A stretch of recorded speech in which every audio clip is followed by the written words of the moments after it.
Camcat Publishing presents Fool Her Once by Joanna Elm, narrated by Rachel Fulginiti. For my husband Joe and my son Daniel, always and forever, front and center in my thoughts. Part 1. Chapter 1. June 2019. Week 1.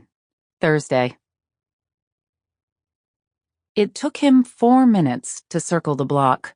He drove slowly, looking for a parking space on Jenna's street while keeping one eye out for surveillance cameras. He'd read somewhere that Midtown had more security cameras per block than any other neighborhood in the city. It made sense to know where they were located. On his second go-around, he noticed the lights were still off in her apartment. He figured she'd have a light on if she was home. It wasn't dark out, but it was dark enough for a third-floor apartment in the shadow of the 59th Street Bridge. For sure, she wasn't sleeping. Not this early. Not in Manhattan. It was only just coming up on 9. Most likely she was out, celebrating her big exposé in City Magazine about uptown eateries in the Hamptons, the summer playground for the rich and famous. All in a tizzy now because of Jenna Sinclair's revelations of farm-to-table frauds, like restaurants claiming their overpriced oysters were locally harvested, when in fact they'd been flown in from the Gulf. It was a big deal. She'd even been on TV talking about it. For sure, she'd come a long way from her rookie reporter days.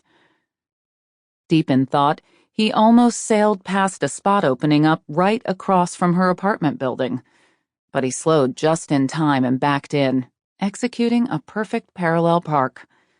He killed the engine, leaned back in his seat, and pushed his baseball cap around on his head. No one paid him the slightest attention. There were hardly any pedestrians around.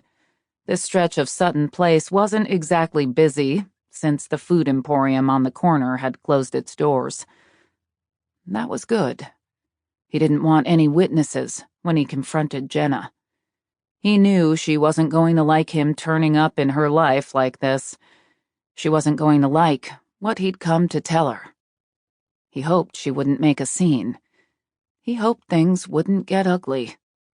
He really, truly hoped not. Chapter 2. Jenna Sinclair ignored the flashing neon orange number. Sample complete. Ready to continue?